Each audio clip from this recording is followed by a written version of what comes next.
ಇಲ್ಲಿ 3 ದರ್ಶನ್ ಇದ್ದಾರೆ.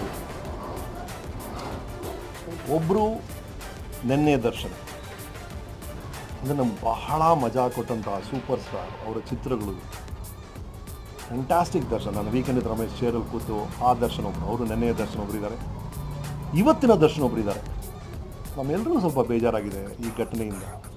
ಒಂದು ದೊಡ್ಡ ತಪ್ಪಾಗಿದೆ.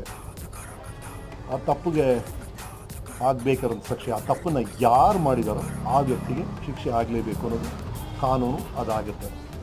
ಬಟ್ ಇದೆಲ್ಲದಕ್ಕಿಂತ ಇನ್ನೊಬ್ಬ ದರ್ಶನ್ ಇದ್ದಾರೆ, ಅವರು ನಾಳೆಯ ದರ್ಶನ್. ಆ ನಾಳೆಯ ದರ್ಶನ್ ಇದ್ದಾರಲ್ಲ, ಓಕೆ, ಈ ಸಮಸ್ಯೆಯಿಂದ ಹೊರಬಂದಾಗ, ಅದಕ್ಕೇನಾದ್ರು ಶಿಕ್ಷೆ ಇದ್ದರೆ ಅದನ್ನು ಅನುಭವಿಸಿ ಹೊರಗೆ ಬಂದಾಗ ಆ ನಾಳೆಯ ದರ್ಶನ್ ಏನು ಮಾಡ್ತಾರೆ ಅನ್ನೋದು ಭಾಳ ಇಂಟ್ರೆಸ್ಟಿಂಗ್ ಇದೆ. ಲೈಫಲ್ಲಿ ನಾನು ಮುಂಚೆನೇ ಹೇಳಿದ್ದೀನಿ, ನೋ ಯು ಟರ್ನ್ ಅನ್ನೋ ಬೋರ್ಡ್ ಇರೋದು ರಸ್ತೆಯಲ್ಲಿ ಮಾತ್ರ, ಲೈಫಲ್ಲಿ ಆ ಬೋರ್ಡ್ ಇಲ್ಲ. ಲೈಫಲ್ಲಿ ಯಾವ ಬೇಕಾದ್ರೆ